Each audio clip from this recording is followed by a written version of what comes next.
The Signal Oil Program, The Whistler.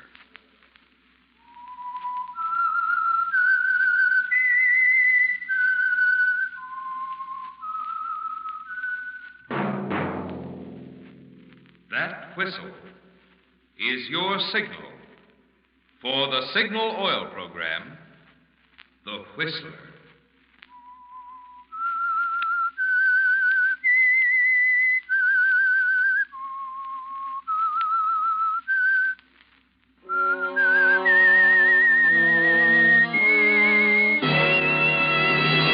I am the Whistler, and I know many things, for I walk by night. I know many strange tales hidden in the hearts of men and women who have stepped into the shadows. Yes, I know the nameless terrors of which they dare not speak.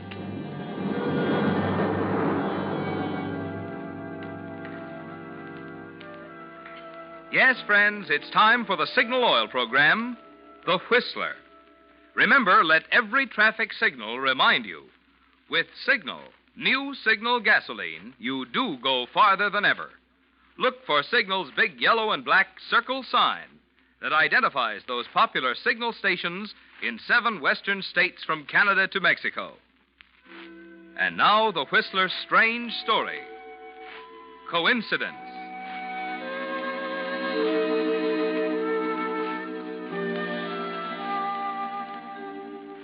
Coincidence can kill a man, and do it as effectively and brutally as a professional murder. Yes, coincidence can be a murder weapon, particularly when it falls into the hands of someone like Francia Legrand. It began shortly after her sister Elise had separated from her husband and moved to the Strathmore apartments on the west side of Manhattan. And naturally, Francia didn't know at first that coincidence was working behind her. But it was there one night when she returned from an errand. Did you go to the drugstore, Francia? Yes, here you are. But that isn't what I want. I'm sorry, Elise. It's the best I could do. They were out of the other kind. What are you writing? A letter. You can take your hand off it, dear. I won't look over your shoulder. Cigarette? No, thanks. You are wrought up, aren't you? Shall I sit down? If you'd like. I seem to be as welcome as the Black Plague. I'm sorry, Francia. Oh, don't apologize. I understand perfectly. You don't want to see anyone. Your husband is gone. Life isn't worth living. Please, Francia. Ross isn't coming back this time, Elise. I know he's gone. You don't have to tell me. You're afraid to face it, aren't you? Why don't you admit it? You've made a mess of your life, Elise. You had everything you wanted, and you chucked it out the window. There's no one to blame but yourself. Francia, stop it. Why do you keep throwing it up to me over and over again? What difference does it make to you? It's my life. It's my marriage. That's where you're wrong. It's not yours anymore. What do you mean? It's my turn now, Elise. Your turn? I'm not going to make the same mistake you did. Why, you love him, don't you? Of course I love him. Well, take him. He's all yours. You don't have to tell me I've made a mess out of my life. I know it. I've always known it. But I couldn't do anything about it. Don't you see? I'm no good. You're right. Everything you've said to me over and over again is right. Now get out of here. Go on. Get out. Just a minute. I want you to know Ross had nothing to do with it. There's never been anything between us. I know. I'm sorry, Francie. It's all my fault. And I admit it. Perhaps you can make him happy. He deserves it. I hope so. Now, please go. Annette? Annette? Yes, madame.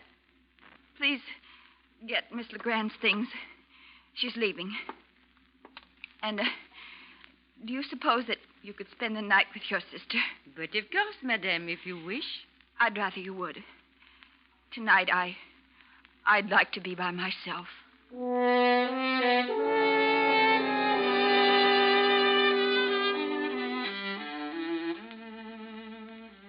Well, Francia, she's defeated, isn't she? It's taken 5 years, 5 frustrated, maddening years. And now, at long last, you've accomplished what you set out to do. That's why you're elated as you go into a phone booth in the lobby downstairs.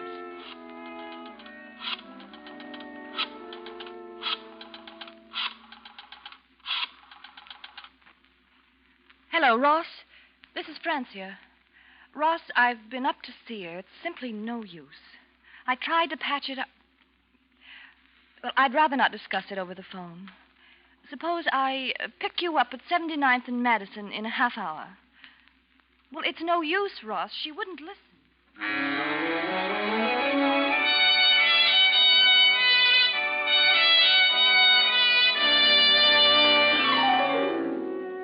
It was at that moment, while you stood in the phone booth talking, that coincidence moved into the picture, Francia.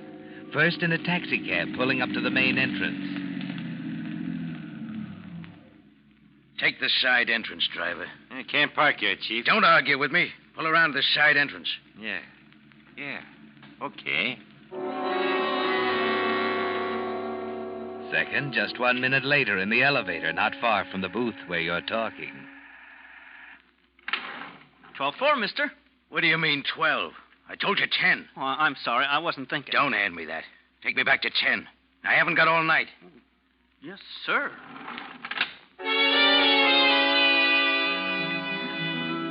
And third, at the entrance of apartment 1072, next door to your sister, Elise. Joe, Hello, Marie. are you crazy? Joe, what are you doing here? What's that detective doing at the main entrance? I don't know. You, wouldn't turn me in, would you? Know any more now, Marie? No, Joe. Joe, listen. Joe, please. You and I got some talking to do, honey.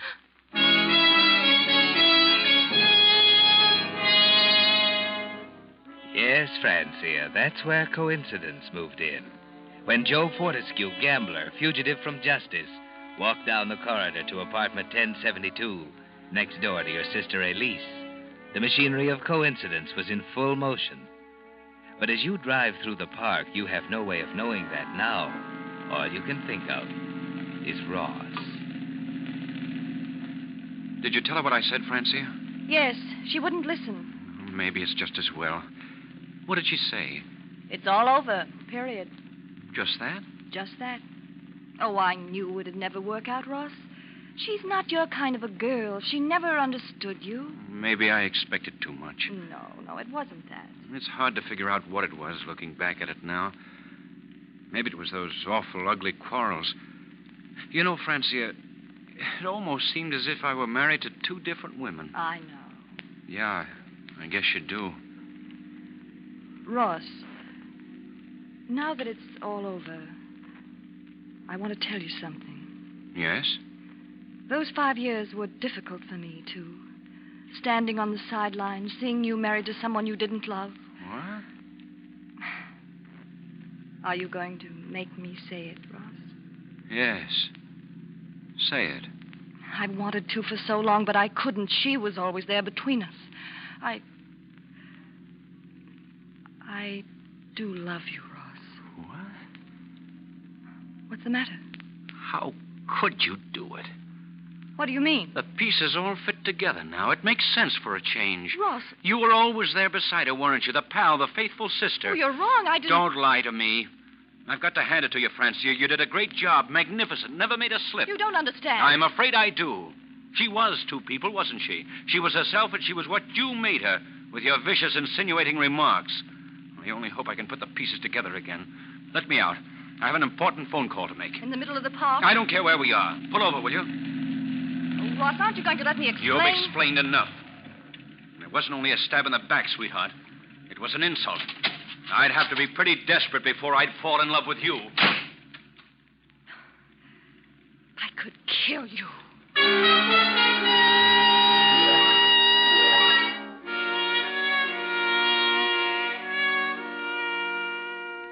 You could kill him, couldn't you, Francia? 5 years of careful, deadly planning gone for nothing. It was an insult, he said. If he weren't so bitter, he would have laughed at you. You drive through the park thinking. It's all over, isn't it? You've driven them together this time, done them a favor. Elise would never believe you this time. Or would she? You decide to take a chance and turn your car toward the Strathmore apartments again. Elise is probably still up, finishing her correspondence. This time, there's no other way, Ross, dear. Killing oneself is wrong. I know. I only hope you'll try to understand. Goodbye, darling. Elise.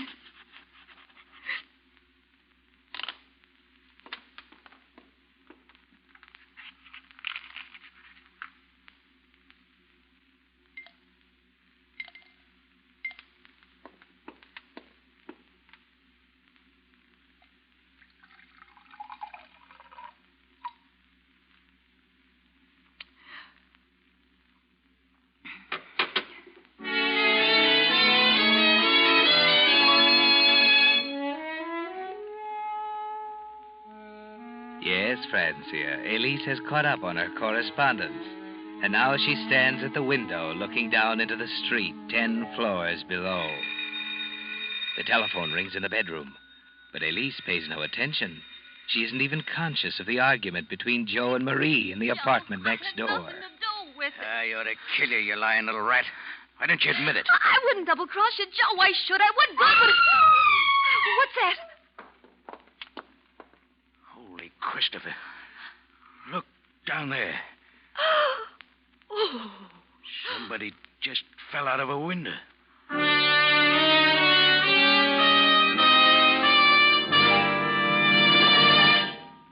Signal.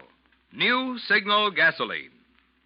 With the prologue of tonight's story, Coincidence, the Signal Oil Company brings you another of the strange tales by the Whistler. If you drive a car, this timely warning from the National Safety Council is for you. During 1 year, 97,800 persons were killed right here in America in accidents. Of the deaths caused by autos, 1 out of 5 occurred when roads were wet or slippery. 1 out of 5 when drivers' vision was obscured.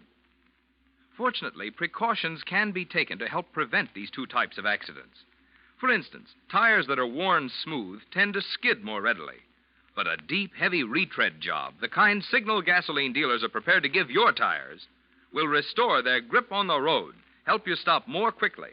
And if a worn windshield wiper is leaving streaks across your vision, Signal gasoline dealers will install a fine new Rainmaster blade while you wait. So have your tire tread and your windshield wiper checked the next time you're at your neighborhood Signal gasoline dealers. You'll feel a lot better, knowing your car is prepared for the wet weather driving ahead. And it may help save a life. Possibly your own. And now, back to the Whistler.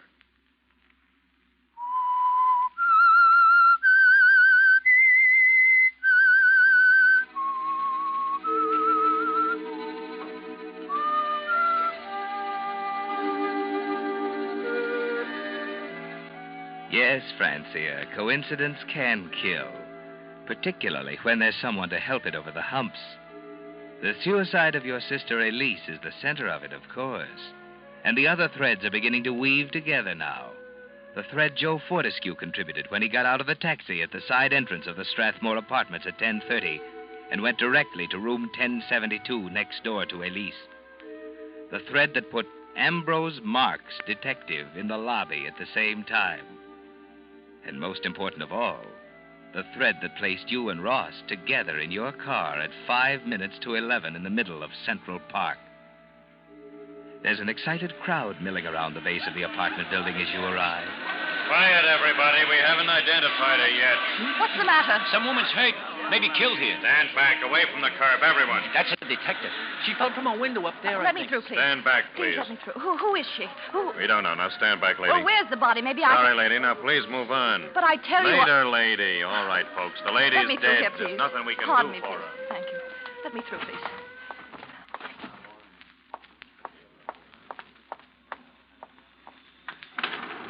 Going up? Yes.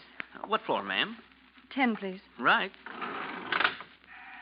Have they found out who she is yet? No.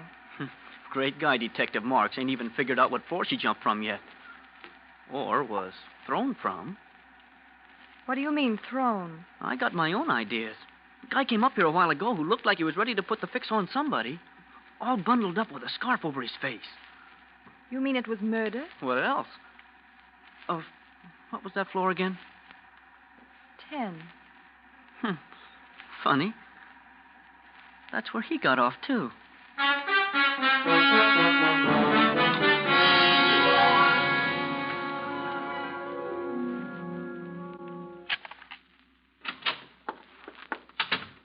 Elise?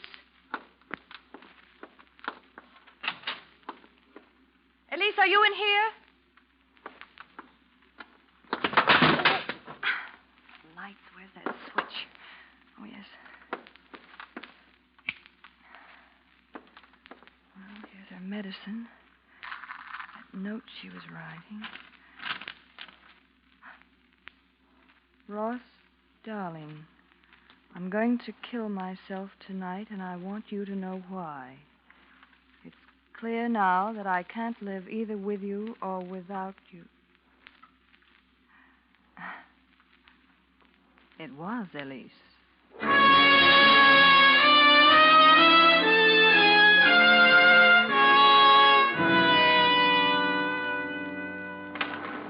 Going down. Main floor? Yes. I was right, you know. About what? The guy in the tan coat. Wasn't I just talking to you? Oh, yes. You mean the man who was angry? Yeah, the guy in the tan coat and the muffler. Dame on the ninth floor's really got the goods on him. Heard him and the girl fighting upstairs right over her apartment. 2 minutes later, boom, she's on the pavement. There you are. Main floor. Just a minute. Going up. 10, please. Oh, Hey, what's the matter? Where are you going? I'll be right back. Hello, Ross. Oh, it's you. On your way up to get your nickel's worth? I've been up. She isn't there. Well, I'll go up and wait. And by the way, you might as well go. I want to see her alone. Naturally. Any objections? No. Well, that's mighty decent of you. Say, what's the matter? Why are all these people in the lobby? And where did that boy go? He's over there with the police lieutenant. Police? Well, what are they doing here? There he is, Chief, in my elevator. That's the guy. Are you sure? Positive. That's the guy in the tan coat.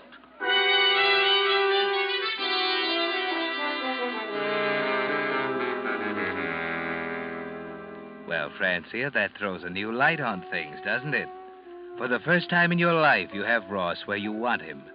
And you smile to yourself, thinking of the suicide note, tucked away in your purse. You could clear him in a second, couldn't you, Francia, if you wanted to? But you'd rather watch him squirm, stammering answers to Detective Marks's sharp questions, trying to fight his way out of the tangled mass of circumstantial evidence, piling up around him after you've both identified the body. All right, Mr. Mansfield. The taxi driver and the elevator boy have both identified you positively as the man in the tan coat who got off at the 10th floor shortly before your wife's death. The lady in the apartment downstairs says it was your voice she heard in the apartment overhead. Listen, Lieutenant, I tell you there's something wrong somewhere. Miss LeGrand, isn't it true that Mr. and Mrs. Mansfield had several serious quarrels during the past month? Well, Oh, Ross, what'll I say? I'm asking you, Miss LeGrand. I'd rather not answer. Oh, you'd rather not answer. You know how that sounds, don't you? All right, it's true. We hadn't been getting along. But that has nothing to do with tonight. All right, Mansfield. We don't seem to be getting anywhere. I'll ask you to be available to the DA's office on 15 minutes' notice until the inquest is held. That clear? Very well, Mr. Marks.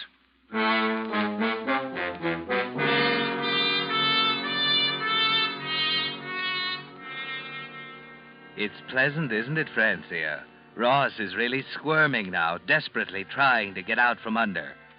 You follow the papers carefully during the next few days, full of the man in the tan coat. Headlines screaming of Ross Mansfield, prominent architect, suspect in wife killing. The district attorney refusing to comment, stating an indictment should be forthcoming soon. And out of the welter of guessing, out of the quotes from informed sources, out of the analyses by crime experts, there comes one significant fact. The only thing that can save Ross Mansfield is an alibi. That puts it up to you, doesn't it, Francia? You have the power of life and death over him now. You can kill this man with a single statement.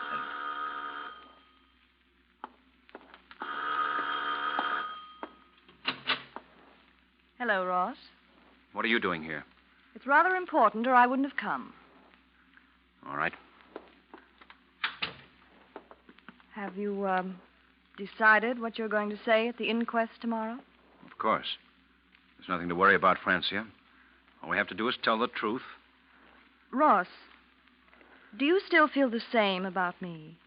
How can you talk like that? Well, I'm only asking you. Skip it, will you? You don't have to jump at me. Francia, she was my wife. I loved her. She's dead. Does that mean anything to you? No, it doesn't, does it? It ought to, though. It ought to be on your conscience as long as you live. What are you talking about? They're right.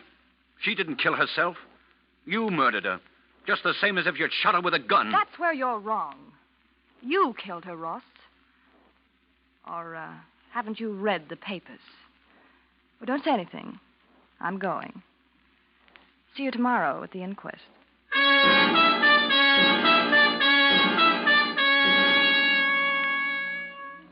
You decided then and there, didn't you, Francia? You're tired of watching him squirm now. You're going to put him out of his misery. It was murder, wasn't it, Francia? He's right. But murder doesn't bother you. You watch the flames creep slowly across the suicide note, the only other thing that could save him, and smile as you think of the inquest. Order, please. Order. Lieutenant Marks, are you ready with your first witness? Yes, Mr. Coroner. I'd like to impress on the jury the fact that the testimony of this witness is perhaps more important than that of any other in this case. For that reason, I'm calling her first. Miss Legrand, will you take the stand, please? You swear to tell the truth, the whole truth, and nothing but the truth to help you God? I do. Sit down. Miss Legrand, what is your relation to the deceased? I'm her sister. Would you say that the marriage of Mr. and Mrs. Mansfield was a happy one? No. There were quarrels? Yes, lots of them. Have you any idea what caused them? I think so. What? Mr. Mansfield was rather fond of me. Francia, you know that's not true. Just a minute, Mr. Mansfield. Proceed, Lieutenant. Well, is it true, Miss Legrand? It is. He's in love with me. I see.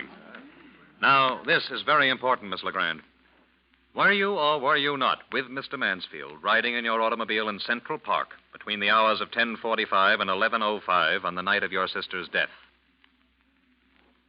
I was not. You realize you're under oath. I do. You realize the consequences of this testimony. Yes, I do. I didn't see him all evening. I swear I didn't. Is that enough? Yes, Miss Legrand. That's enough.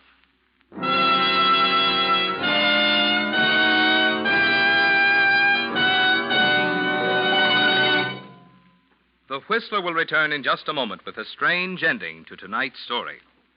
Meantime, because Americans are curious people, like to know what makes things tick, I want to explain just what it is that gives new Signal gasoline its amazing power and performance. You see, science has long known that the way the atoms in gasoline molecules are arranged determines how much power you get from the gasoline. Well, in old-style gasolines, the atoms were left just as nature arranged them. But recently, certain chemists actually found out how to rearrange the atoms to give amazing new performance to new Signal gasoline, which explains why new Signal isn't just pre-war quality gasoline, not just old-style gasoline improved, but an entirely new type super fuel packed with thrilling power. For the fun of feeling your car get young again, make this test, won't you? Try just one tankful of new Signal gasoline. Feel its quicker starting. See its faster pickup. Hear the smooth purr of your motor, thanks to Signal's high anti-knock. And check your speedometer for proof that with new Signal, you do go farther than ever. And then you be the judge. See if you don't agree that new Signal actually is the new post-war gasoline you can prove is superior. And now, back to the Whistler.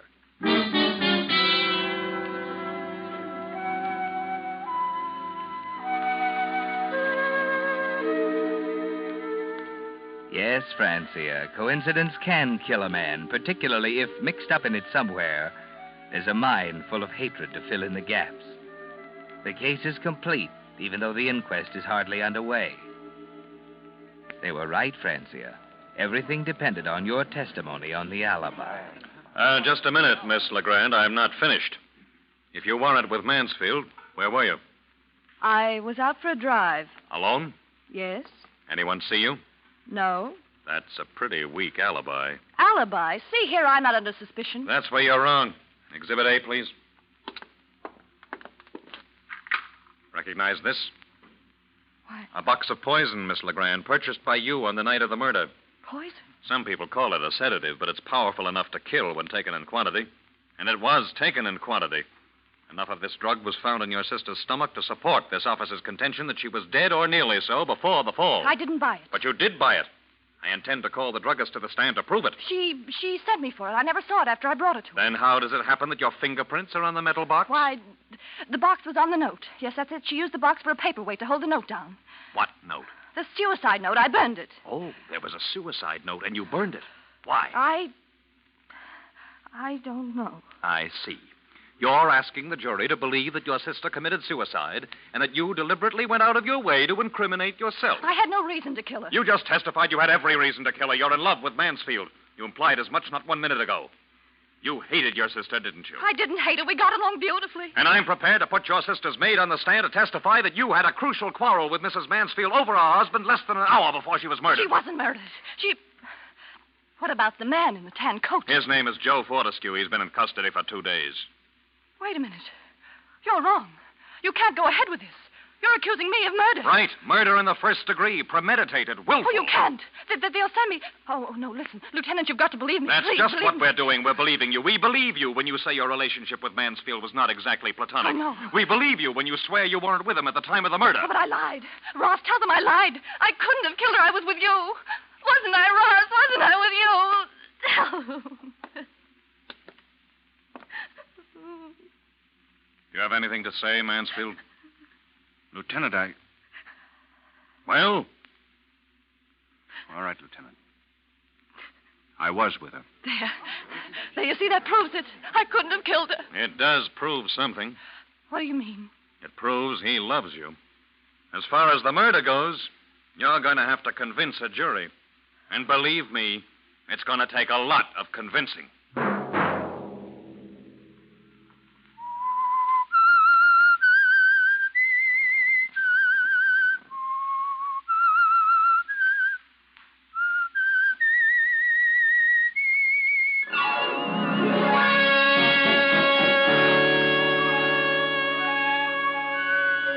Next Monday at 9 o'clock, The Whistler will bring you another strange tale.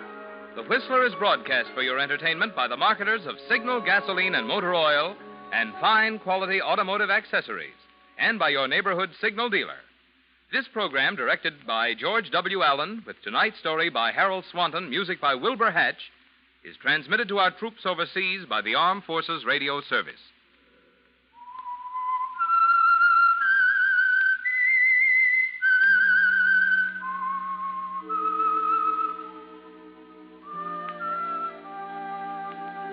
That whistle is your signal for the Signal Oil program, The Whistler. This is Marvin Miller speaking, reminding you to look for those familiar yellow and black circle signs that identify those popular Signal Oil stations in 7 western states from Canada to Mexico.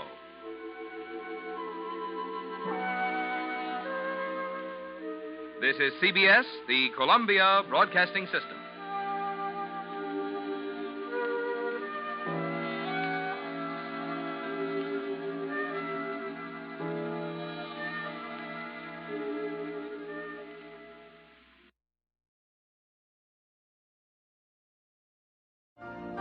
You've been listening to the OTR Gold Network. Find more classic radio at otrgold.com.